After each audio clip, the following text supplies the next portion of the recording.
Right, hello, we are live. Boo! So, right before we started, we were talking about how long ago we met, and I said, well, I thought it was 10 years. And but I'm gonna tell a secret, which is gonna lead into a few of my questions. So, and I probably said this on a million podcasts, and people will probably say, stop saying it because you're just encouraging it to be more. But I'm a dyslexic.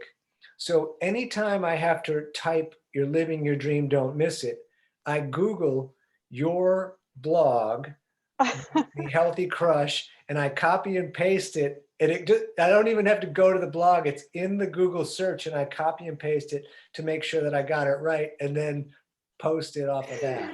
Oh my god, that's amazing. That is so funny. That's still one of my favorite phrases to this day, and it has been almost 10 years, but I think about that all the time. That's awesome. And Do you then, still say that at the end of every class? oh yeah, yeah. Oh, And this is, namaste. I don't, you're right on the namaste. And I don't know if this is bad or not. I don't always say it with private clients. I, Yeah. I don't know why, but it's something that I yell to like large groups of people that were doing yoga or whatever. But yeah, to this day, if I have to write it in an email or in my newsletter, I go to your blog. That's Copy and paste. amazing. Yeah, So cool. I mean, that phrase really helped me a lot at the time that I was taking your classes. Um, at the time, it was 2012 that I first found your classes, and I was going through a terrible breakup. And I had moved from New York to LA to live with my sister. And I would just walk from her place in Hollywood all the way to Runyon. And like no one in LA walks places. So I was like the New right. Yorker, just walking around. And your classes just like gave me a safe haven, and you saying that at the end of every class just made me really appreciate my life and feel a lot of gratitude at that time. So it was Oh, probably more helpful than awesome. That's awesome to hear. And Yeah. well, thank you for telling me. And I'm going to go on now with the word stuff. And we live in a Mhm. world now that you're not supposed to ask these questions anymore, but I still ask them all the time on my podcast. Great. So, Sansouci, can And you, Susie, yeah, yeah. where is that from? It's French, so it's all S sounds. Ah, It's like sans souci is the sans, French way. Yeah, okay. people think it's Italian. They always say Sansucci, but it's French. Sansouci. So yeah. For whatever reason, it sounded mildly Japanese to me. Oh, well, that would be cool. I mean, that would be cool if I was part Japanese, but no, I can't say that I am. I'm like No, all, European.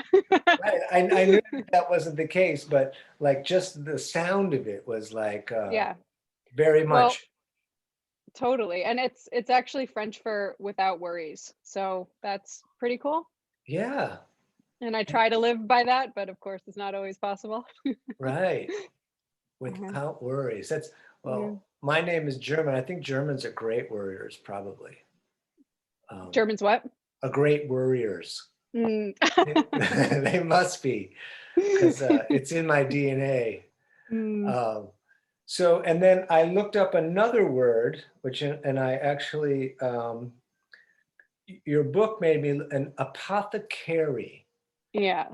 Do you want to give a definition, or do you want me to read the definition that Google gave me Why first? don't you read it first and I'll see if it matches what I thought it was. Okay, a person who prepared or sold medicines and drugs. It's funny that they wrote it in past tense, but Yeah.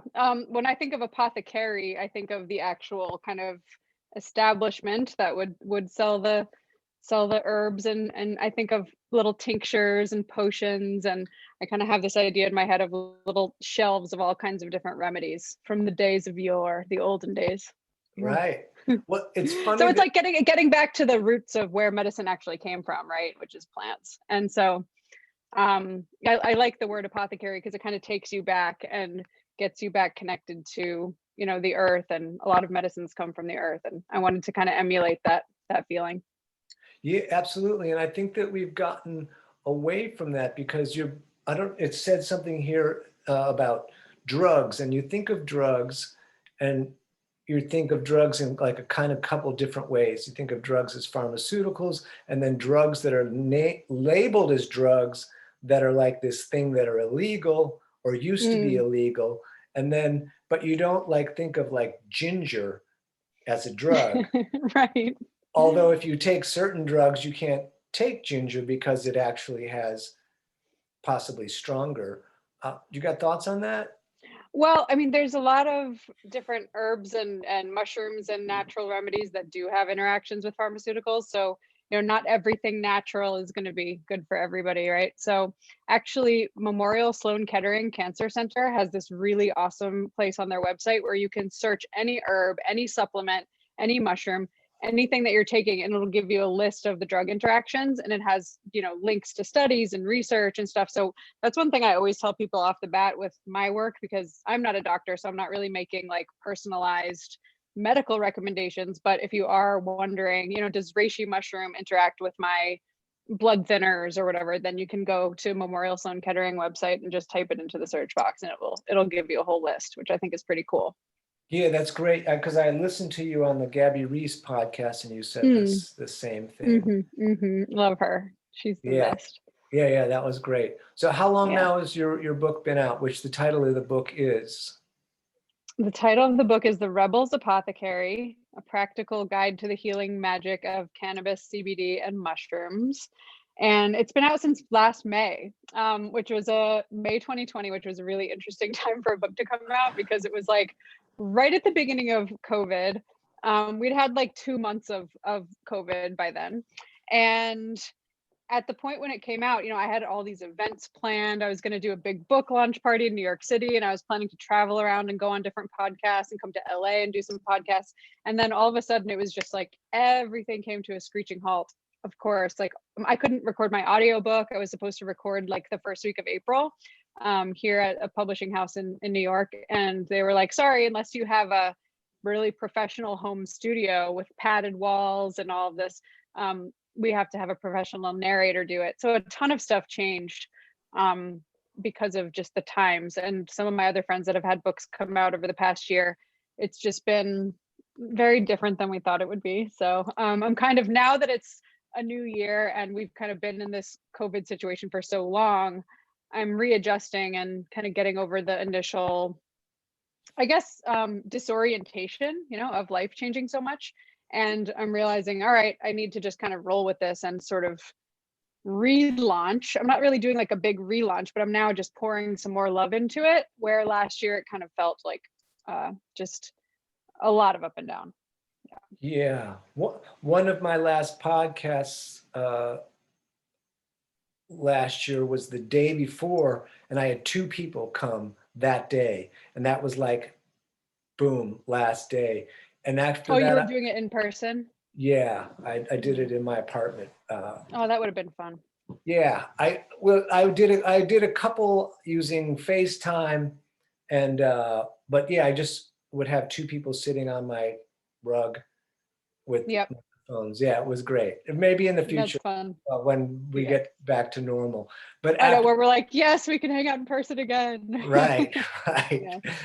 But after that, I went crazy, and for a while I was reading just from this book called How to Live Without Fear and Worry, and that was going to be my. Ooh. And I read a chapter. I was reading a chapter a week for the podcast, and then I stopped that and started using Zoom. But like, yeah, you get very disoriented about everything just goes, and you're like, wait a second. Yeah. Mm-hmm. So Yeah. So it's been almost a year, yeah, that the book's been out, but it's been a very funny year. So did you self-publish, or you have a publishing house? I published with Penguin Random House Oh, through an imprint called Tarcher Perigee. And so yeah, I went through the whole like major publishing experience, which is quite a ride. yeah. So you had to send them like a query, that word letter, and like did they change a lot? Did they have any kind of input on it? They had a lot of input. Yeah. I mean, the way that the process got started was I had I guess if you want to hear from the beginning, I basically the way that the book came about was in 2017. I'm sure you know all of this from listening to my other podcasts, but my dad got diagnosed with pancreatic cancer, stage 4. Right. And I kind of dove really deep into what can I do to help him. I have all this, experience being in the wellness world and the nutrition world, and I've met so many people, and worked for a functional medicine doctor, and I dove really deep into research into how I could help him and how I could kind of complement his chemotherapy treatments. And I started blogging about it, and cannabis and medicinal mushrooms were two of the biggest things that I found that could possibly help him with his side effects from the chemo and possibly with the cancer treatment, which I won't say is definite, but possible. Um, and I started to blog about it on my blog, and a book agent, well, my friend hooked me up with a book agent who was interested in publishing a book on this topic, and she read my blog and she said, would you be interested in writing a book about this? So I didn't even plan to write a book about this. I just sort of got asked to, and I was like, how can I not get this information out to more people? So the book agent is the one that sends out a book proposal to all the different publishers. So I had to put together a book proposal, which took me probably 3 months to put together.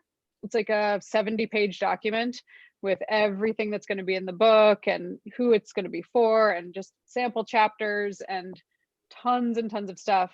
And once that was done, which was January 2019, she started to send it out to all the New York publishing houses. And then whoever was interested in having a meeting, we would go in person and meet with them. And I brought them gifts and stuff. I brought them like CBD chocolates and medicinal mushroom packets and all these little things to kind of be like, take my book.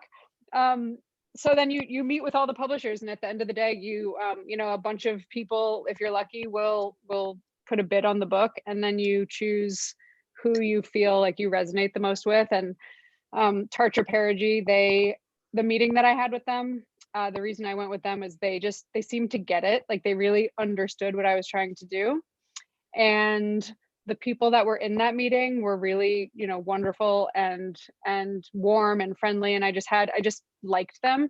And there was a woman who was in the meeting.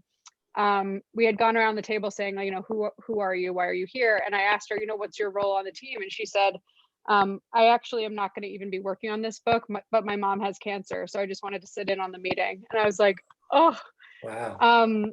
So that was really touching to me. So I just felt like they were very invested in the whole like meaning behind the book. But to answer your actual question, they had a lot of changes.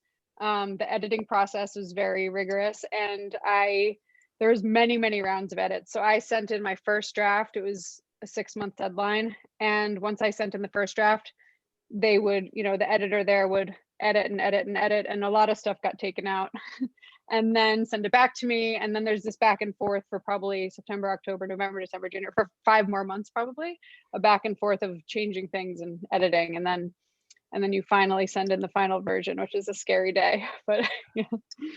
Was there any point where you're like, I don't want to cut that out? Yes. Because I'm used to writing blogs, and so in blog posts you can just be funny, you can like make jokes that no one might get, but who cares because it's your blog, and you can like put a lot of your personality into it and say things that maybe aren't grammatically correct. And so I was just used to writing for the internet, so I would just like say all these silly things, and and so a lot of things that I thought were really funny got cut, or like funny stories that, maybe I would have said as little side notes if I was writing a blog post. But I didn't mind. Like, there was times where I was like, oh, damn it, I don't really want to cut that. But I was like, at the end of the day, I have my own social media, I have my own blog. And if I really want to take that story and turn it into something else, then I have full ability to do that. So I didn't let it get to me too much. But yeah, there was some changes for sure.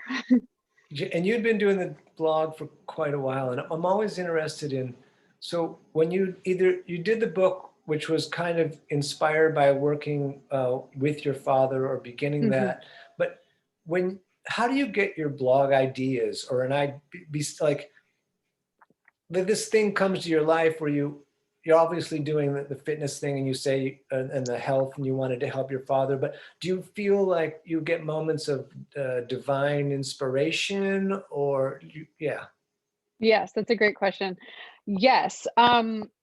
The blog I started in 2008, so it's been quite a while. And I was learning so much about nutrition at the time. I was going through this nutrition program, and everything I learned was like mind-blowing to me.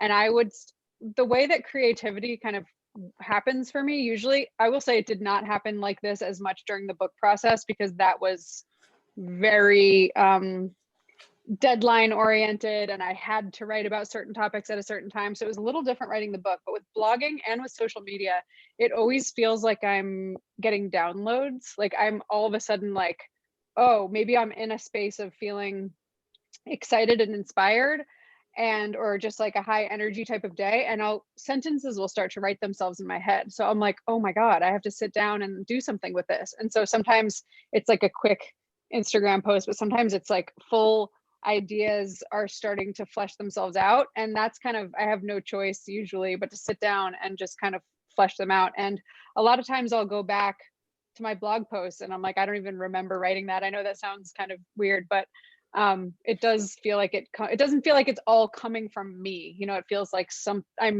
type of energy is being downloaded, and then I just put it back out. I always kind of do this motion of like the sky coming down into me and then having it come back out into the keyboard, because I don't know where it comes from, but it does feel like that sometimes. Yeah.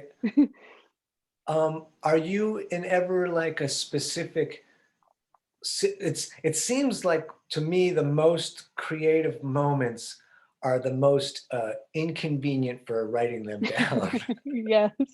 A lot of times, like when I used to ride the subway, I'm in New York City, but I'm not going on the subway now because of COVID. But when I used to ride the subway a lot, a lot of times it would come to me in the subway. And so, you know, luckily now we have like little note sections on our phones, but for a while that was really inconvenient. So on the subway, sometimes, yeah, it's usually when there's no choice of, you can't do anything else except for what you're doing. So it's when I'm super present to the moment and to what is available to come through. You know, that's why people say they get ideas in the shower, I think, because there's nothing else to do when you're in the shower except for shower. So you're like, you can't be on your phone, you can't be on a phone call, you can't be reading anything. You're just sort of there with whatever is happening in your mind. And one of the places that I get the most downloads are in float tanks. Have you ever gone in like a sensory deprivation tank? Yeah, I had a weird experience, but yeah. Oh, you did? Oh, will you Oh, share it? yes, I will. So I went to a deprivation tank, and because I'd always wanted to do it because of that movie from the 70s about the guy who turns into like this monkey man, and I can't remember what it was called. And that's why you wanted to do it. Yeah, and I was like, this is gonna be great. And so I remember I'm a little bit claustrophobic. I used to be afraid of the dark. And I also, water freaks me out a little bit because I saw Jaws when I was a little kid, even though my mom told me not to see it. And so I remember standing at the desk and they were talking about, you know, if the water gets in your eyes and, you know, and I was like, I'm listening and I'm just like, I was nervous before I got in, and I got in the tank and and all the lights go off and I like see everything. And I'm doing this breathing because I'm not comfortable. I'm in a box in water in the dark, and I'm like, it's like, when's the good part going to happen? And so I touch my face all the time. Oh no. I mean, all the time. And I reach up and I touch my face, like my nose was itching or something, and the water comes off my hand into my eyes. So I'm like, okay, there's a spray bottle over here and a rag that's like on this thing that with clean water. So I reach out to grab it, but unbeknownst to me, I had drifted in the tank. So I reached out and there was no wall or anything. And I'm like, oh, I can't get the spray bottle. So my anxiety heightens a little bit. And so I get onto my knees so that I can like kind of be halfway out of the water, but you can't see your hand, it's pitch dark. So I'm touching the wall and I'm like going around trying to find this place where the water, and then I'm to the point where I can't find, I'm just going to find, I don't know what I'm going to find. I'm trying to find, and then boom, and I push the door open and like all the light comes in, and I was like, I'm so glad there's not someone standing in here. They're like, why are you, and I like practically fall out of the container. and and then the lights come back on and like some music comes on, and I'm like, no, okay, I just got here.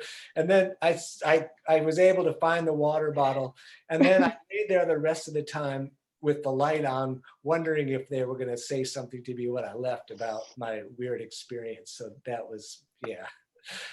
Oh my God. I know. Did you say anything to them, or were you like, okay, thanks, bye? I was like, okay, thanks, I'm out of here. I'm just, I am so done. But I really wanted to enjoy it. I really, and but it's just, there's like sometimes, and maybe I'll go back, but those three elements are just really things I'm not okay with a lot of times. Yeah, yeah. No, I get that for sure. It takes a little. I think the first few times I went in the float tank, I kept like kicking the door open too and being like, I thought maybe there would be like some type of sea animal or something in there. Oh, Like right. once you get that thought in your head that there might be like an eel or something in there, Yeah. Or it's someone, terrifying. the previous person's DNA, or I kept having this like I went into and I could go into like really and I've been experimenting with this creativity because creativity is also can be a dark side. And depending on Yes. which nostril you breathe through, you're activating the sides of the brain. So I've been Mm, experimenting with this. If I can activate the oxygen in the more analytical, which I'm normally a very analytical person, and I can take away that creativity because I literally am laying in the dark. This is before I got the water in my eyes, thinking, well, about the scene from the Freddy Krueger movie where the bathtub opens up and you fall like into the abyss of the ocean or whatever. And then suddenly Freddy Krueger's, and I just, let's madness, absolute madness, um, yes. which I'm willing to admit to. Yeah, no, I understand. A lot of people have that claustrophobic experience, and it took me a few times to get comfortable there. But now that I have gotten comfortable with it, I mean, I haven't actually gone into a float tank since COVID started, but now once I got comfortable with it, it became kind of the place where I would go to download things. And I think I wrote like my whole book proposal in my head in the float tank because every time I went in there, I would like ask for something, like, Right. okay, I really need to figure out what my sample chapter is going to be. That's my intention for this float. And I would go in and just be like, okay, sample chapter. And then, by the end of it, I would usually have some download. So I would just get right out of the float tank and just write in my journal everything that I had thought about. And it was really helpful. But you don't have to have a float tank to have that experience. I mean, you can have that in meditation. I've actually kind of replicated a float tank experience on my couch. So like laying on the couch. I mean, the thing about the float tank is that you feel like your body is not there because you're laying kind of on top of the water, but the temperature outside of you is the same as your body temperature. And then, there's no light, there's no sound. So all you really have is your mind. So I've done this thing where I lay on my couch and then I kind of put blankets on top of me that feel the same, like it's the same pressure on the top and bottom. And then I put my noise canceling headphones on and an eye mask. And if it's quiet enough, then you can kind of get that same experience and just sort of be like, okay, I'm not going to pay attention to anything for the next 30 minutes to an hour, except for, my mind and my breath. And then, as you know, with breath and stillness, you can receive a lot. Yeah. And I'm going to ask you a question, but I actually lay in the bathtub every day with Epsom Hmm. salts. But Beautiful. when you're getting these downloads, like, is there a limitation to like how much you can receive before you actually get up and start writing? You're like, I'm Mm. just like, I'm not going to be able to remember this. Um, and how, like, does it repeat in your head and then like add sentences? Because that's what happens Mm. to me. But I'd want to know what happens to you. Yeah, usually I start to get uncomfortable if I receive too much because I am afraid I'm going to lose stuff. So it's not like I run from wherever I am to my laptop. I have a friend who is, she writes poetry and like more, she'll have verses that kind of come into her head and will just repeat and repeat and repeat. And she has to sprint back to her laptop and write them out. I don't. experience that exactly, but it's more like an idea will start to come to me and a sentence will start to come to me, and a connection will start to come to me. Like maybe I'll think of something that reminds me of something that I saw in Alice in Wonderland or something, and I'll be like, oh my God, that quote from that movie goes so well with this idea, and things will start to connect. Like pieces of my brain are connecting that weren't connected before or something. And then so I'll get enough connections where it's like I have kind of point, like maybe it starts to become its own thing. It starts to become alive, you know? It's like it's starting to become something. And at that point, if I don't go write it down or at least kind of write an outline or something, then it will leave and I won't care about it anymore after that. You know, it's like this initial kind of feeling of if you don't do something with this now, you're not going to, you know, because then I can come back to it a few weeks later and be like, oh, I actually don't even care about this topic anymore. So it feels very potent at the beginning. Yeah, it's funny how we can have like these different levels of like in the moment you're like this is really important, and then you're that it kind of shifts and you're like, oh, you Right. know, maybe it wasn't, you know, or it was, or and so you said you wrote in your I don't your journal. So Hmm. did you do like a lot of different, like sometimes on paper, sometimes on the computer, sometimes on the in the phone? Mm. Um, a lot of times I write in my journal in the mornings. So I'm sure you're probably familiar with The Artist's Way by Julia Cameron. Yeah, and you Um, talked about it in the other podcast. yeah, totally. So I'll do what she calls morning pages. It's really just writing first thing in the morning. And kind of just get out whatever's in my brain. So sometimes it starts there where I'll be like, I'm just like can't stop thinking about a certain topic, or I can't stop thinking about that, you know, idea connection that I made, and I'll start writing it down. And if I can get into the journaling of it, usually I can write down enough pieces of it that I can go to my laptop and then just start actually like free writing. It's much easier for me to like free flow because I can edit while I go on a computer. But a lot of times it starts out in that morning writing, and then kind of goes from there. Okay, awesome. Yeah, yeah, yeah. Did you feel pressure when you were writing the book with the deadlines and the pressure to like deliver the goods? Yes, it was Right, extremely stressful. Yes, right. Did you it deal was. with, Yeah. did you just write it or did you just, Well, I pushed my deadlines as much as I could, which sometimes they would allow me to, and sometimes it was like a hard no.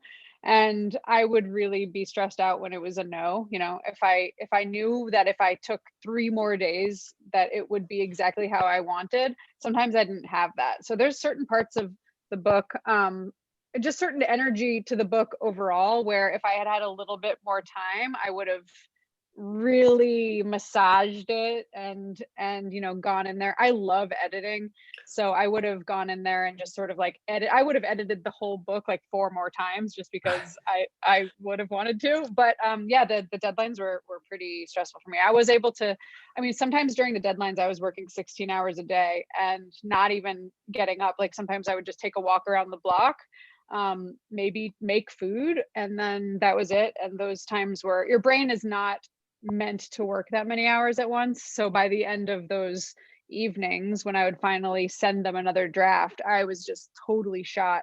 And by the end of actually turning in the whole book, I was so burnt out from all those deadlines that you know, I just had to. It's really taken me until now, really almost a year after finishing the book, to start to get that spark back again. And, you know, burnout is a real thing. And if I had to do it again, I would do it totally differently. right? Did you always sit in the same place? Did you have music on? Great questions. When I wrote it in a bunch of different places because I did a lot of in-person research for it. So I was in hotel rooms a lot. I went and visited, you know, different medicinal mushroom farms and cannabis farms and interviewed different experts. And so I was, you know, driving and flying all around to, and I toured a cannabis oil facility in San Francisco. I went to South Carolina to visit this medicinal mushroom teacher. And so I was writing a lot in hotel rooms. Um, which I actually prefer. Something about traveling keeps that aliveness going for Yeah, me. So yeah. sometimes I can work really well on an airplane. Again, that thing where you kind of don't have anything else to do except for Right. be on a flight.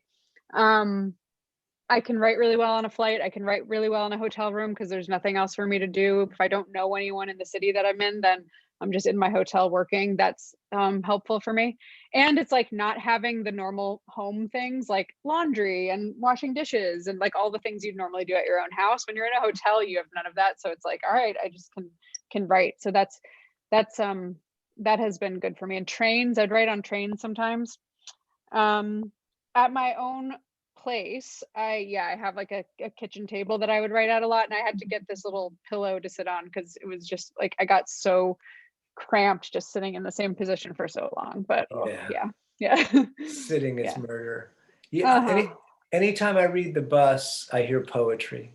Mm, Every time I ride the bus, it's just it's in my it's like and it's so loud and it's beautiful and it's just like wow. and it's this rhythm and it's so yeah, I was And that did you write it down? some of it I wrote down, some of it, I wrote a blog for a long time, which I don't do anymore, and I've written quite a few different things. Um, it's like music, which I played music too, and I sometimes get to the point where I am very blessed that I've been able to reach the people with my teaching of yoga. So Mm, I don't crave reaching them in necessarily in other ways, which I did for a long time. But someone say, "Oh, you should do another album," and I'm like, "Well, I have. It's in my head, and that's sometimes enough. I can listen to yeah. it. It's it's there. I don't have to go to the recording studio or whatever." Um, hmm so yeah, but and I haven't ridden the bus in a while. Um, Yeah. It's like so that cadence starts to come to you, right? yeah, You're like, yeah, yeah, there's something about, I don't know, like the movement of the bus maybe or something where it's like, oh, these ideas just start to kind of like yeah, follow each other. and it's people I don't know. So there's these energies, and it's like and a Yes. lot of times it's they're culturally different than me, Yeah.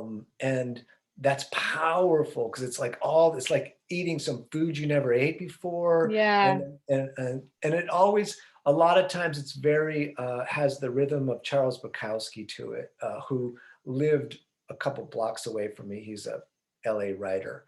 Um, so, which makes me think of when you're writing, were you reading anything while you were writing?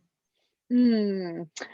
I was reading books about writing. So Oh, I okay. probably, I mean, now that I think back, I'm like, I should have just been reading like really good literature. Although no, I did. So I read a book called Still Writing by Danny Shapiro, and that's all about creativity and the ups and downs of the writing process. And that was sort of the the thing that I would read in the mornings to remind me that it's not just me that struggles with deadlines. It's not just me that struggles with getting that stream of creativity going. Sometimes I thought before I wrote a book that it was just going to be that I was picturing myself like waking up and making coffee and breakfast and then just sitting down to joyfully write my book for 4 hours and then like doing other things with my day. And it didn't feel like that to me. So reading that book, Still Writing, she she really talks about like going into the writing cave and not letting anybody distract you, and how it's not this like glamorous thing that for a lot of people it's not the glamorous thing that people make it out to be. So that was helpful. And then I read Bird by Bird by Anne Lamott, which is really really good, and that's another book about writing that kind of just reminds you to take it like tiny piece by tiny piece. It's the only way you're ever going to get it done right. I couldn't think like, oh my god, I have to write 8 chapters. I'd be like, okay, I have to write the piece about chaga mushroom in the immune system. And if I would think about it like that, taking it like piece by piece, it made it so much easier and so much less overwhelming. A novel that I did read though during the writing process was The Signature of All Things by Liz Gilbert. And that was really inspiring to me because it's all about this woman and her connection to nature. And she's a botanist, and that really sort of got me, I guess, into character in a way, to just kind of really own my my mission, I guess, as a steward to these plants, and what do they need to bring forth, and how am I going to be a channel for that? And so that was really helpful. Do you think that some of the character of the people that you read and the rhythm of the people that you read and the spice of the people that you read made it to your pages? Probably, yeah. I mean, how can it not, right? I think every Yeah, time I read a book, you start to kind of think in the words of that author that you're reading.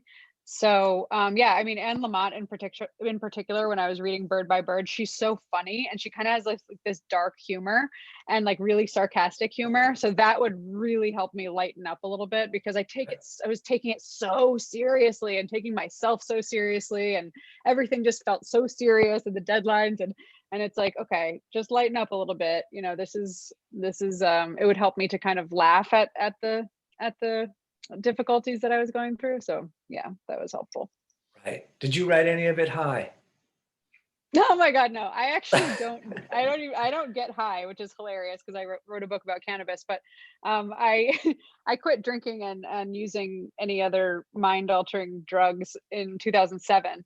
So me writing a book about cannabis and mushrooms is actually really ironic. I at this point I've dabbled and tried a bunch of things with THC just because I was researching it for the book, and I prefer, as far as THC goes, only to take like micro doses of it, not enough to feel a high. I don't like the feeling of a high from cannabis. Some people do, you know, and that's totally great, but no, I don't like that. And then aside from that, I have experimented quite a bit with magic mushrooms now, and now they are becoming one of my main teachers and main focuses. So that was unexpected, but Are you, delightful.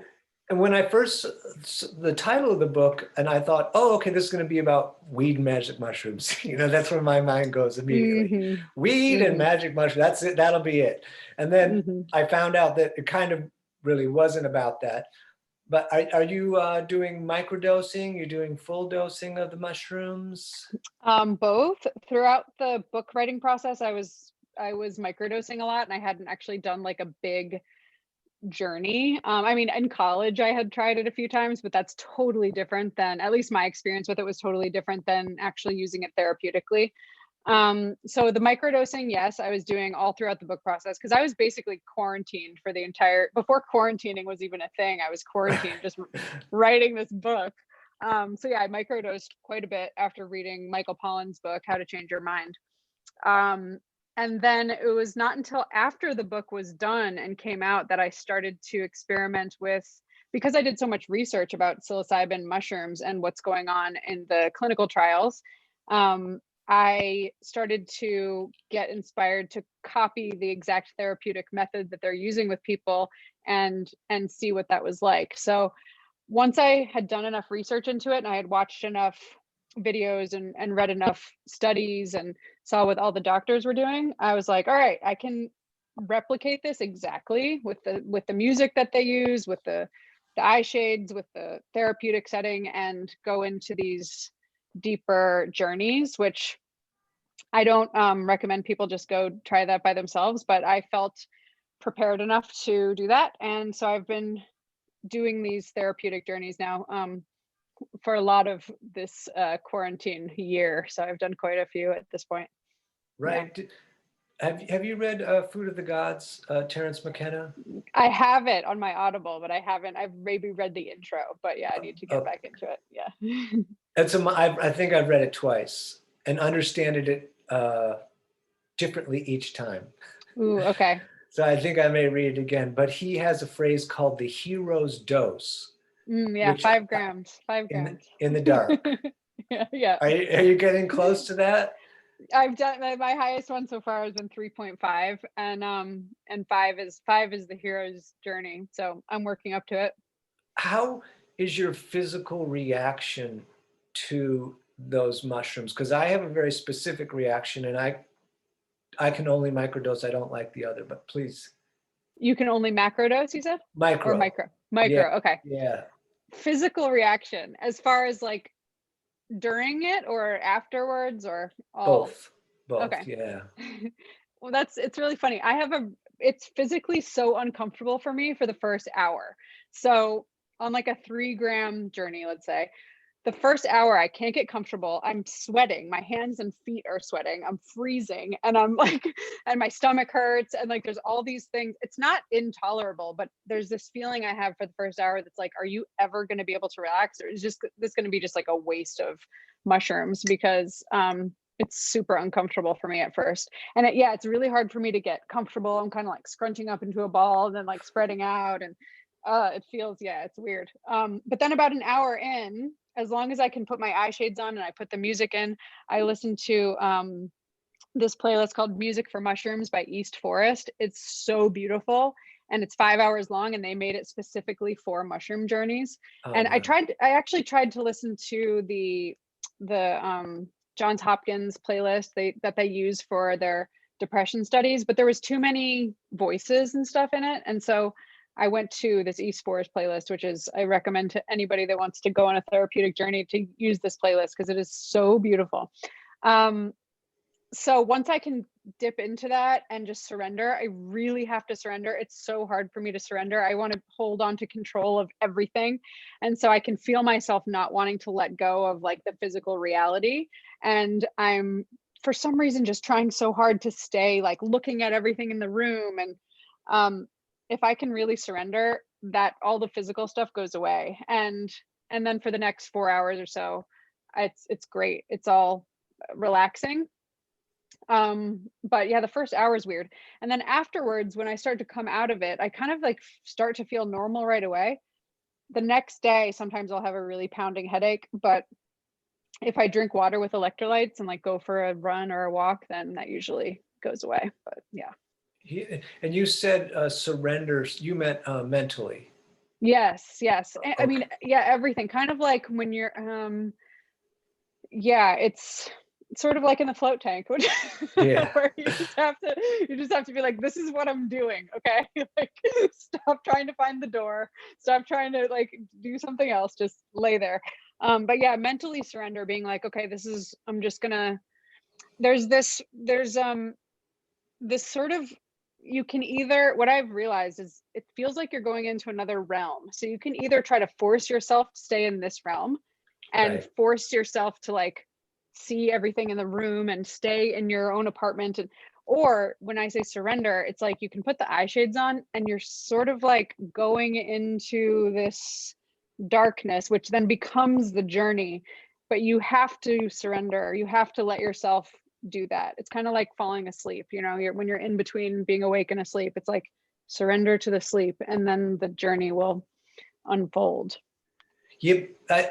I'm thinking that on low dosages of psychedelics on almost any front, if you are determined enough, you can let yourself not go on the journey. Totally. I know that the last one I did was like 3.5 grams and I was like in my kitchen eating popcorn and I was so pissed. I was pissed. I was standing there like, really, this is what you're going to do? This is what you're going to do is stand at your counter and just eat popcorn? Like, no, go get into it. And so usually I'll have an intention and I'll be wanting something specific. Mostly my past few have been specifically around healing relationships. So I'll say, okay, whatever's blocking me from having a healthy relationship or whatever I need to heal, that's stuck in my body, let's do it. I'm ready to like clean house. And in my experience, if you ask for something that specific and you focus your intention on that, you will get what you need to know. And so knowing that, I'm like, do you want to clean this up or not? Because if you do, then get on the couch and surrender. Right. Wow. Yeah. Yeah, and my feelings were similar, in which I don't take large dosages of mushrooms anymore. I always feel like a fist that's clenching, like the shoulders are coming down and in Mm. to try to cover the heart or something, and Ooh. everything is just like, and like at the end, I just feel like, geez, I got hit by a truck or something, and the Because you're mental, just clenched the whole time. yeah, yeah. Hmm. Hmm. Um, Hmm. Yeah. and that's why I asked if it was a physical letting go or a mental letting go. Kind of both, but sometimes the physical thing will last the entire time. Yeah, But it's I can feel my body releasing things. Like if I'm going through a specific, to try to have a specific therapeutic, reason for doing the journey, and my body is either clenching up or like moving in any way, I'm trusting that that's like the energy being moved out. So my body is holding on. Our bodies hold on to so much. We hold on to Yeah. so many traumas and memories and people. I mean, the amount of people that my body is just like holding on to, I'm like, really? That person is still like stuck in my body? Shit. And so, like, going through the journey, I'm like, get out. So if there's any physical uncomfortability or movement, I just have to like let it and trust that it's releasing something. Yeah, that's interesting that you mentioned that, because that's why I take the salt baths, because I interact Mm, with so many people. Um, totally. and I remember the first year of teaching, or the first couple years, a couple of things happened. One was I would feel like a lot of weight on me, Mhm. and I couldn't figure out what it was. And I was talking to people about it. I thought it was just I was just tired, because the job can be tiring. And Yeah. and am I picking something up, which I was, and am I purposely carrying it?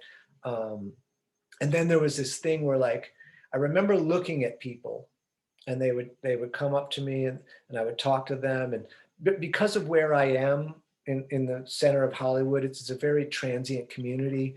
Mhm. And I kind of went in kind of quickly into the deep end of teaching. There were big classes kind of somewhat right away, and the faces just started to move like and they became this like blur of faces. I remember in the beginning trying to hold on to them. Okay, I need to remember this person. Then the next person will be there, and I'm like, okay, I need to, I couldn't, and I just went. It became a blur of colored light, and then I just Mm. said, okay, I'm not gonna, I can't retain this. And it became, and I didn't realize how important that was just in general life. It was forced upon me, and just as a self-preservation or whatever. I'm like, I just have to let all this go. And I can't Yeah. hold it all. This is too much. Yeah, it's really it's amazing how much we try to hold on to that we really need to be just letting go. Yeah. Oh, well, I'm Yeah. reading the David Hawkins book called Letting Go right now. Mm, oh It's my God, I literally just downloaded it into my Audible library the other day, and right after I did it, this is so crazy. Right after I downloaded that book, my friend told me to get it. I was walking down the street, and like one block down from me, there was someone walking and like reading the physical copy of that book. oh, So I was like, all right, here we go. I guess I have to read this. yeah, I'm about a third in. It's very, I like it, and I like the concept, and what I've heard of him speaking on YouTube, and has all been very like it. He's hitting the point a lot of times for me. Mm, Although okay, he has an great. old school. I don't know if you've read books from the 70s, and that, like that, the spiritual and the self-improvement stuff from the 70s compared to the stuff that started to come out in the, like, the 70s stuff is a little more meandering, Mm, right? And then we started to get to the point, you know. mhm, Um, mhm. so yeah, that's good. Do we have a time limit with you today? No, can Okay, good. keep going. It won't go forever, but I want to Like be, 5 hours. yeah. The, so I have this question, but I don't know if you will be able to answer it or not. But so I've used marijuana, well, used. It's funny to say that word like that, but currently I occasionally use it for sleep. Which Mhm. now we have all these different names for this indica, and that's the, if I do the other one, it's like horrible. But I still, like, if I get where I'm like coughing, it creates this larger high than I really wanted to.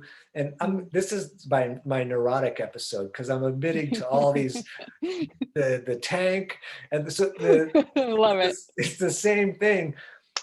I just my If I get too much weed in me, the mind goes like really creatively dark places. And I remember and I don't say it normally publicly, because there's a lot of people listening right now. They're going to say what I've heard, and I just want to address them all at once.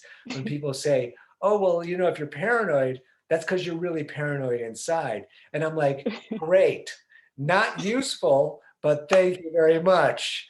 So do you have a comment besides you're just paranoid on the inside? Do you have a comment on marijuana and paranoia? Yes, I guess, my first comment on it will be THC, which is, for people who don't know, it's the compound inside cannabis that actually makes you get high. In too high of doses, it can cause more wakefulness and paranoia. Sometimes in lower doses, people have better results with sleeping, if they don't get too high. Because there's like a fine line, right, between getting sleepy and being able to go to sleep. And then I've experienced this too when I've experimented with THC, and then a little bit too much, and you're kind of just like, your brain is going and going and going. The other thing is, so you have to find your sweet spot with how much. It's hard when if you're smoking or vaping, because you don't know exactly how much THC you're taking. So Right. if I was going to make any kind of recommendation, I would say maybe try a tincture that has THC in it, so you can know exactly how many milligrams you're taking. And if it has CBD in it, a lot of just like the weed that you buy. I mean, in LA, you guys are lucky because you have like dispensaries that tell you exactly what's in everything, which is amazing. But sometimes it's just THC. It's like so high in THC and there's no CBD in it. And if you take some CBD with it, or if you have a tincture that has THC and CBD, it can kind of blunt that that too high feeling. It can give you the sleep effects and the calming effects without getting you kind of in that out of control mind zone. So I would experiment with different specific doses of it and see, like, maybe you take 5 milligrams of THC and that's perfect. But if you go to 10, and then you're just out of your mind, or maybe you take 2, it's, so if you have the tincture, you can do drop by drop under the tongue and see what works. Yeah, great. Yeah. 'Cause I did do a little CBD once. I had like the CBD hangover like the next day. I think I probably took too much. But it has been an interesting process to like deal with the paranoia and like kind of like go to breathing, go to mantra, and be aware of how much the mind can kind of take the show over if it Yeah. wants to. And it's been a great like lesson in practicing tool. Um, so you talked about Rick Simpson and skin cancer. Mm-hmm. Mm-hmm. Do you have anything about that in your book? Yes, I do. Rick Simpson is, Simpson. Rick Simpson is one of the kind of pioneers in using cannabis for cancer. And, he at least, what he says and what he shares is that he had skin cancer and that he made this really high potency cannabis oil out of the cannabis. And there's a procedure that he uses with some kind of solvent and extracts the oil. I don't know how to do it exactly, but they do it at dispensaries, have this kind of oil all the time, and makes it really, really thick and really, really potent. And then he put it on his skin cancer and says that cured his skin cancer, and said that he has helped many other people to help with their cancer with this cannabis oil ever since. And so he has a few books about it, but the Rick Simpson oil, which he's actually not affiliated with, that you can find at the dispensaries, it's called RSO, because I don't know that they can actually legally use the Rick Simpson name because he's not affiliated. But RSO, if you see at dispensaries, is typically a really high dosage, thick cannabis oil that usually is only used for people who have very serious conditions. And it's what my dad takes every single day. So there's like 100 milligrams of THC and CBD in like a couple of drops of this stuff. Like, it is so potent. And just for reference for people, 10 milligrams of THC is like what gets most people really high or pretty high. It's like a standard dose. So 100 milligrams is a ton. And so if you're taking that, you're really, really, really trying to like kick something's ass inside your body, or else it's not going to be comfortable.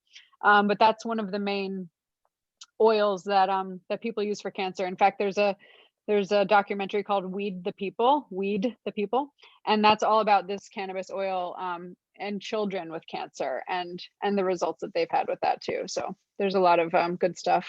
Is that where Good they stuff talk people do. about the discovery of Charlotte's Web, as they called it, Yeah, Yeah. Charlotte's Web. Yeah, she was the little girl with epilepsy and was having a lot of seizures, and CBD really helped her with that, which is where the brand Charlotte's Web came from, CBD brand. Right. So, and Yeah. people are having results with topical THC for skin cancer. Does it just heal? Does it burn off? Does it?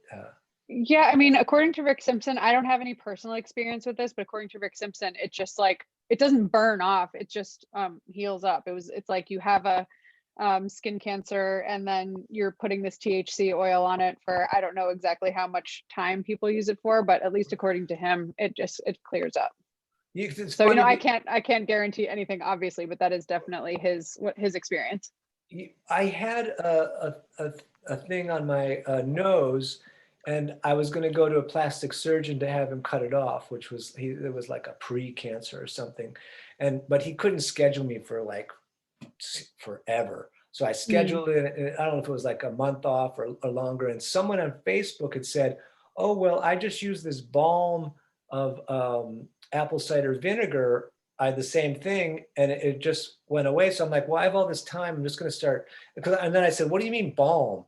And because she was German, so her first language wasn't English. So she said, "Oh, I just put, you know, this apple cider vinegar just right on it." So I said, "Great, I'm gonna do that." So I did it and did it and did it. And then I go to my appointment, and he had taken photos and everything at the preliminary appointment. And he's like, it's kind of really not here anymore. It's like gotten like smaller or something. And he goes, "I'm not going to cut you," or what. That's not, doctors don't say that. But in my mind, that's what I heard. And so that's made me curious about that. And he said, "Well, what did you do?" And I said, "Oh, well, I put apple cider vinegar on it." He said, "Oh, well, you probably burned it, you know?" And he's like, "Oh, you shouldn't do that." And then I'm thinking in my head, yeah, but it went away. So yeah, that's Yeah. why I was very curious about that. Yeah, I mean, I personally haven't tried it. I don't know anyone personally that's tried it, but people do claim a lot of interesting things with the cannabis stuff. I met someone recently who had pancreatic cancer. Actually, I don't think it was stage 4. It might have been like stage 1 or 2, but she used cannabis suppositories, and that helped to heal her cancer. So that's another interesting thing. I mean, people are really trying a lot of different things with it, and sometimes it has great results, and sometimes it's paired with, traditional medicine. And yeah, it depends. But these plants are really medicinal, and I feel like we're just really getting into how medicinal they are, because they're starting to actually study them and look at them more seriously for the first time. Yeah, it's like it's old knowledge that seems to have been forgotten. Yes, and because now, I mean, it wasn't profitable, and now the pharmaceutical companies are like, maybe we can use this for something. Let's actually study it. So, Yeah. there's pros and cons to it, because obviously the pharmaceutical companies are going to get into it, cannabis and psilocybin mushrooms and all of the rest of the psychedelics that are being studied. And so there's drawbacks to, all the people that have been fighting for legalization, and the little, mom and pop farms and people that have been doing this for a long time. A lot of them are, not going to be profiting off of the legalization. But on the other hand, people will have more access to this stuff. So, there's trade-offs and everything. It is a big trade-off because I'm not Mhm. thrilled with the corporatization of marijuana. Mm-mm. It's there's something about it that I don't trust. Uh, Right. Yeah. yeah. But at the end of the day, like, yes, all of this is the corporatization of all of it is not great. But at the end of the day, the plants are always going to still exist. At least that's my viewpoint on it. It's like mushrooms and cannabis as plants, no matter if they get turned into pills, no matter if they get, you know, put into all these hospitals as pharmaceutical drugs, the plants are always going to exist. So there will always be people that are still growing their own, and using them like in their natural form. So that's what I plan to stick to. Do you feel like you're in touch with the consciousness of the plants? Mm. Yes, yes, and especially if I do take psilocybin mushrooms, it becomes so clear to me that the plants want us to use them medicinally, and that they want us to have greater access to them, and they want this message to be spread. And it sounds a little woo woo for me to say that, but I feel very strongly that um that's why they're here. Why else would all of these herbs and plants, and I mean, maybe evolution, fine, but like I think that there's a reason that all of these plants were put here for us to experiment with. And I mean, the fact that you can take a mushroom and be connected to like divine intelligence and learn the secrets of the universe, that doesn't seem like an accident to me. So Yeah. But it may, are the mushrooms like a phone, or are the mushrooms the intelligence? It's like you're asking me as if I like know for sure, but I know, I I'm would say no. sorry. I would say no. I would say they open up a portal to Okay. divine intelligence, or universal intelligence, or universal knowledge, or whatever it is. I don't think mushrooms are the only way to get there. I think that they just help you open up the portal. I think there's so many ways to open up that portal, including meditation, including breath work, including love, relationships. I think every relationship has the potential to have that portal opened up, but I mean, it just depends on the resonance and attunement of the two people in the relationship. But yes, all there's many ways to access it, but the psychedelics, I think, kind of just give you like a a speed dial into the portal. Right, direct line. Do Hmm. you Hmm. use turmeric? Hmm. I have, is turmeric, I was told that turmeric is not water soluble, that it has to be taken with fat, and that's how it breaks down. Oh, I don't know the answer to that. I have heard that taking turmeric with black pepper can amplify the effects of the turmeric. Okay. But I don't know about the fat. That would actually be really interesting, because then that would kind of make it obsolete to just take turmeric on its own. But yeah, I don't know. Magnesium.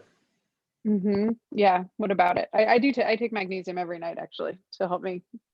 I take magnesium and CBD How every much night. are you taking of the magnesium? I use that powder that's called Calm, Natural Calm. Okay, And so I yeah. take maybe like a teaspoon, maybe 2 teaspoons or so of that Calm powder, and I just mix it up in water. Great. I've been taking the Trader Joe's brand magnesium, but basically for like I had this overall discomfort, like I felt like I'd worked out all the time, kind of, and I found out that I was kind of magnesium deficient. So, and that kind of Mm, did yeah. away with that. I kind of hurt myself surfing, and it seemed like very exaggerated, like that it was like in all these different spots and stuff, um, and I had forgotten that I had stopped taking it, and I started taking it, and then like within an hour, I was like, "Whoa, oh, okay." But yeah, Like, is this more like muscle pain or joint pain or both? both, both. Hmm. Yeah. Yeah. So Yeah. okay, I have all these notes, and are you still foam rolling? Mm-hmm. I am actually foam rolling more recently, because I hurt my hip running. I just like got way too confident in my running abilities, because it's like the only place I can go outside New York City is either the grocery store or running. There's like nowhere else to go. So I started to run every day, and I hurt my hip, so and I broke my tailbone a few years ago, so I have been foam rolling quite a bit. Hmm. Awesome. How long does that do you do? Is it an hour thing, a half hour thing? You just get on, do a couple. Yeah, I mean, it depends. Sometimes I'll do it like when I'm on phone calls with friends or something, and just kind of be foam rolling throughout the phone call, throughout the conversation, or I'll be listening to a podcast or something and just sort of, you know, so yeah, probably like 15-20 minutes. Awesome. That's multitasking. Yeah, totally. All right, good. So who besides you and your father, who is your book for? Hmm. Well, when I was writing it, I was trying to have, a group of people. They say you should have like an avatar, like one person that you write to when you're writing to make it easier. I didn't really have one person, but I had kind of a caregiver in mind, and it's not only for caregivers, but like the person, basically me, when I first started this journey. It's like I care about my own health and wellness. Maybe I struggle with sleep issues, with anxiety, with focus, and all these different things. Or maybe I want to keep my immune system healthy, and I'm just like a wellness enthusiast, right? So it's those people, but also um, I'm a caregiver for my dad who has a much more serious condition. So it's like there's all the wellness stuff that I personally use in my everyday life, and then there's the more serious conditions like cancer and so it's I kind of had caregivers in mind when I wrote the book. People that care about their own health, but maybe also are taking care of someone who has something more serious going on, and maybe that person wouldn't look into it themselves. I know my dad's not going to do all this research, so he would just be doing whatever the cancer hospital told him to do. So people that really want to take the initiative to either help themselves or help someone else, there's a lot of stuff in there. What is the, I want to think of the right word so that there's, as a person who's helping someone else, is there kind of like a trade-off to like kind of be that person? I mean, obviously you love your father and he was there for you and we have all those things. As a person who's taking care of someone or helping someone get through this either illness, physical, emotional, whatever, Mhm. what would you tell them? Yeah. There are trade-offs in the sense that um, you put that person before yourself a lot of times, and sometimes you can let your own well-being suffer in the process.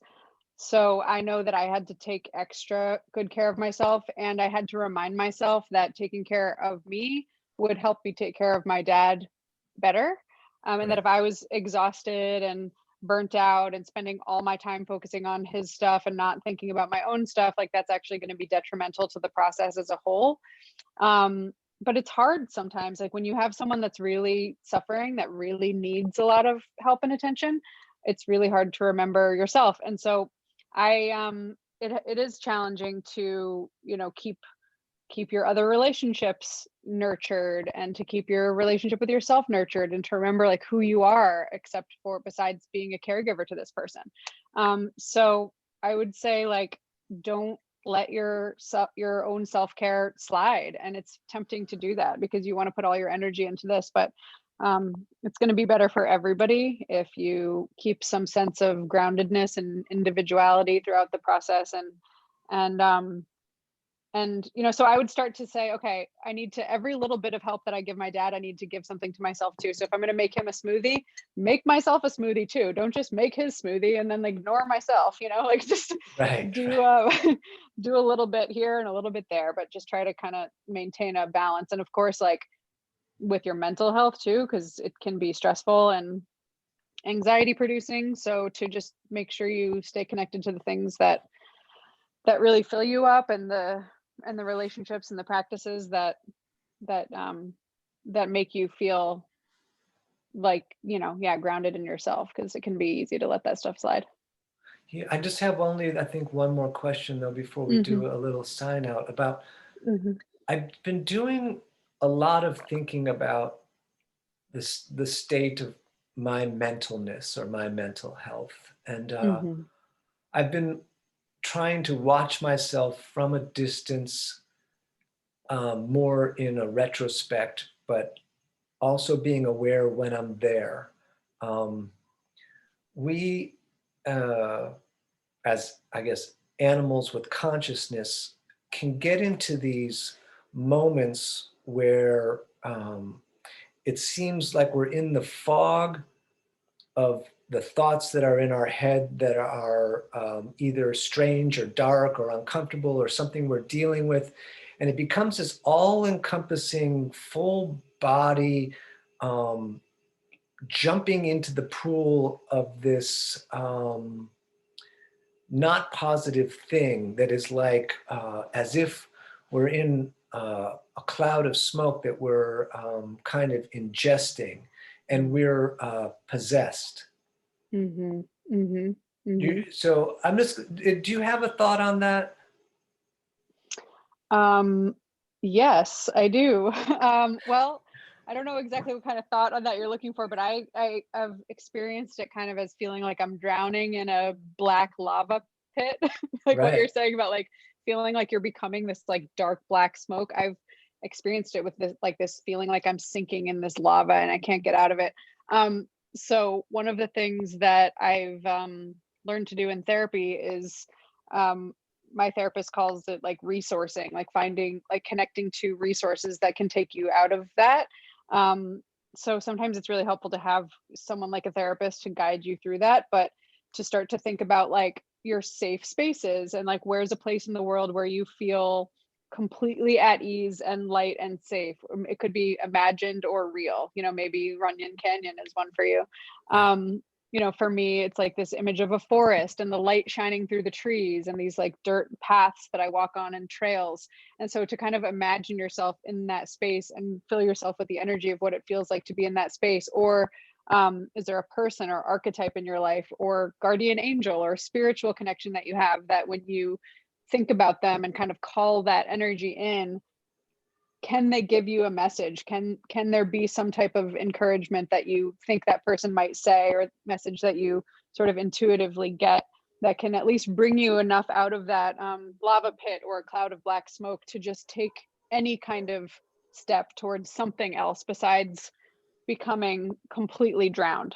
For me, the smallest little things that can take me out of that drowning feeling are life-saving. So like getting out and taking a walk, cleaning out the fridge, like something stupid, folding the laundry. It's like anything that you can do that can just switch gear, at least for me.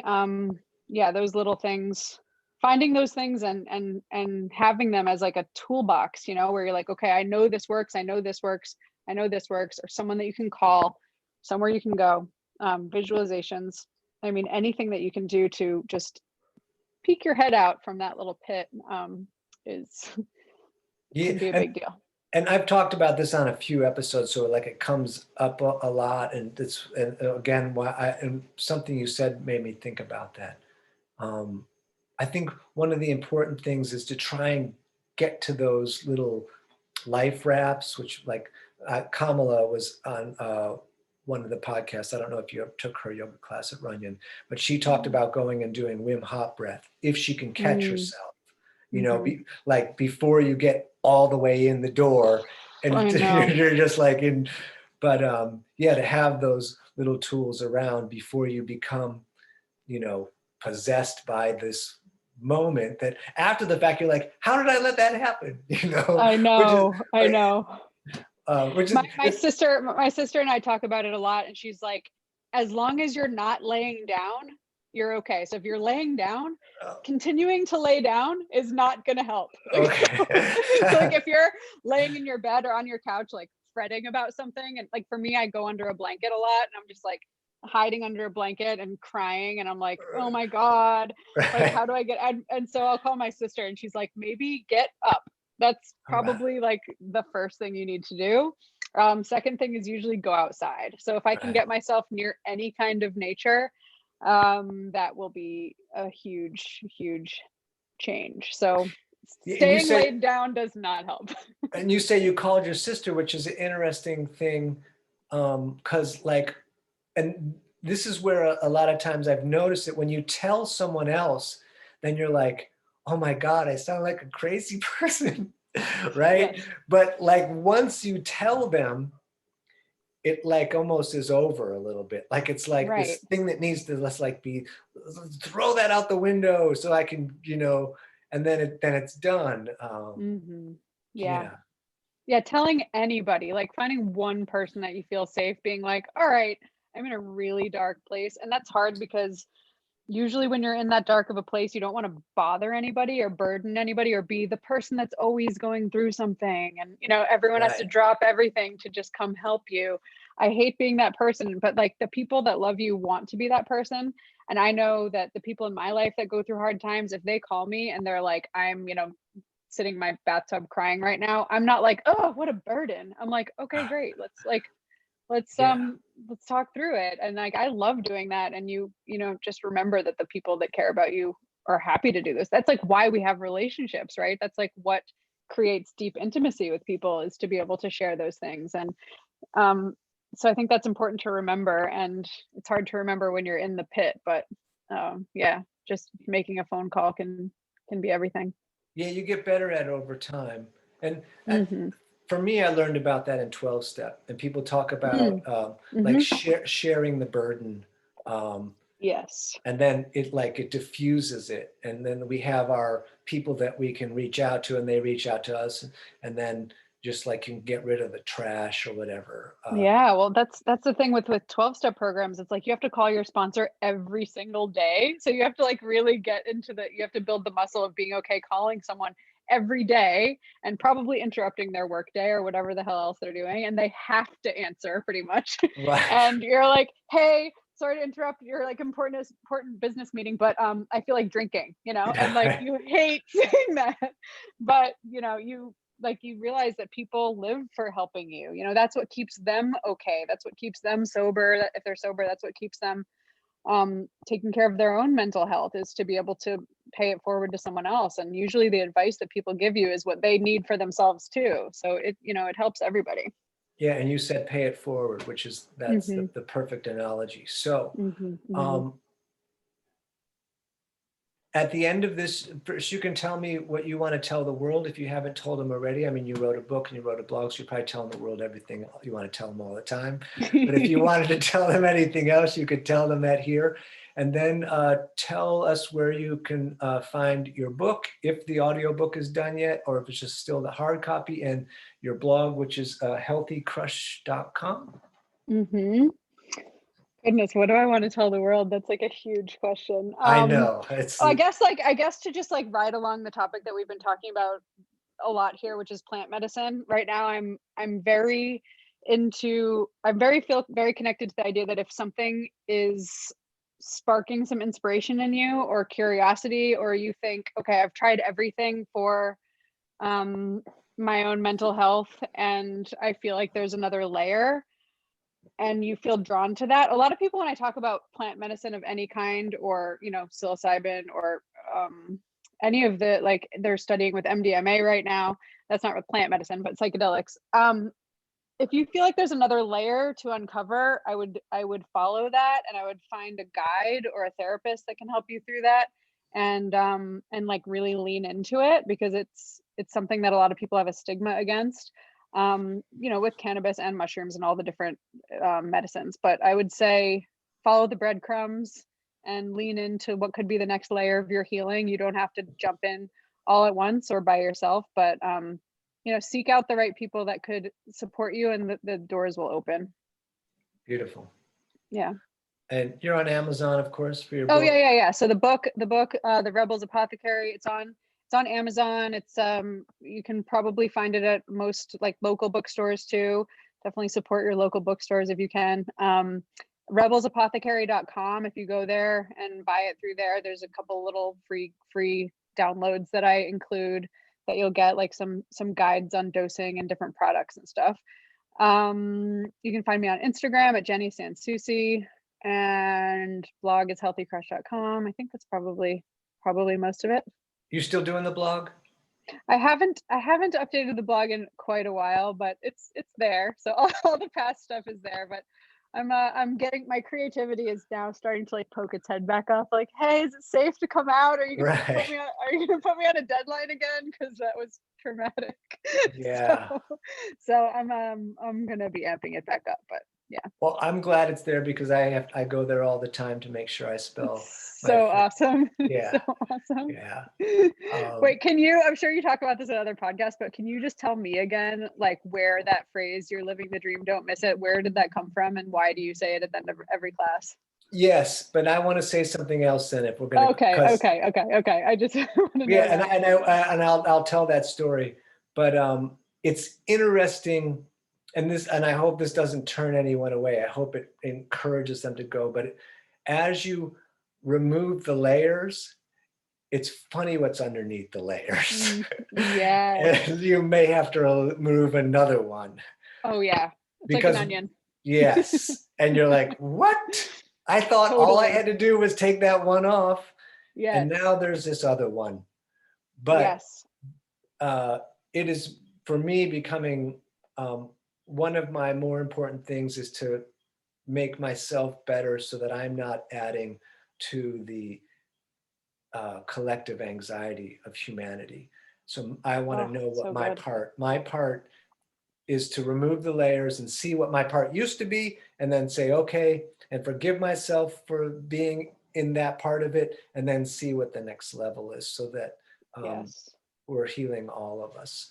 That's a really good point because we don't know. Talk therapy, I think, can only do so much. We don't actually know what's a lot of the things that are causing like our triggers or, you know, us to react a certain way to things. And so for me, it's like, okay, I feel like I have this block with like romantic relationships, say, and I've had this, you know, I've been doing talk therapy around it for years, but there feels like there's more. And for me, that's what some of the plant medicine has been able to help me with, is like, oh, this is something that's blocking me. I had no idea, but it brings up stuff in you that that you don't even know is there. And then you're like, oh my God, that is stuck in my body somehow. The energetics of that is stuck in my body, and I won't be able to really clear all of this until I work through some of it. And that's been astonishing to me, honestly. Well, but what is under there? It's crazy. Yeah, that's awesome. But to be, Yeah. and I think that as well, it's my responsibility. I'm just going to put it on myself. It makes it easier. Just to always be cleaning up my side of the Yes. street, my sidewalk, whatever, and seeing what's there, and trying not to add to it. You know?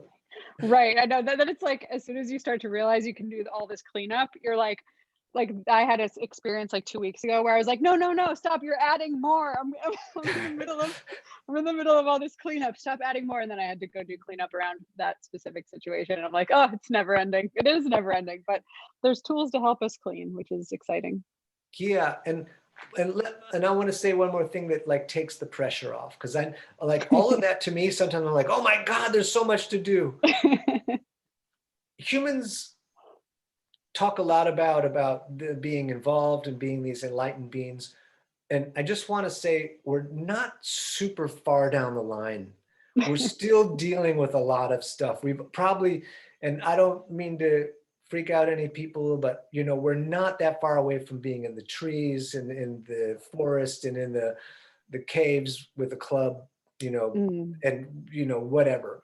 And we're doing okay. We just need to keep moving and not have the pressure of thinking that we're all enlightened angels, because that is only going to give us, that's a trap, you know. yes. So Yes. we're doing the best we can with I the tools agree. that we have in the moment. And there's only so much we'll ever be able to clean up in general, you know? So it's like, what's Yeah, the thing that's like really burdening you the most? Like, gently step into that, you know? But we're never going to be able to fix everything, nor do we need to. Yeah. yeah. And Yeah. I actually close every podcast with a pre-recorded version of me saying the phrase, "You're living your dream, don't miss." Right? So, Oh, yeah, and it's at the end of everyone, it says that. And I think well, here's the story. Before I was a yoga teacher, I was actually an audio engineer, but between audio engineer and yoga teacher, I was building movie theaters in, I used to say rich people's houses. I don't know why I used to. I'm trying not to say that anymore. Um, and I was working at Joel Schumacher's house. He directed, I think, the second Batman, the one they call the gay Batman or something.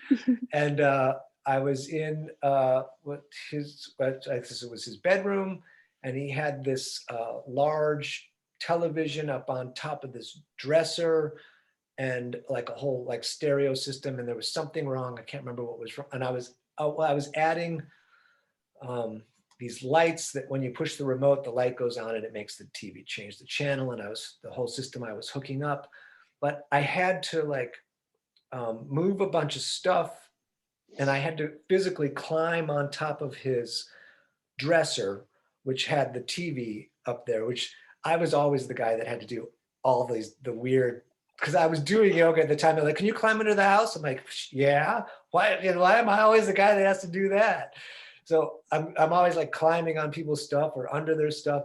But he had this couch, and I moved it, I think, either out of the way or closer, so I think I used the couch to climb up. I'm sorry, he's dead now, so I'm sorry I climbed on your couch. I'm telling you this story.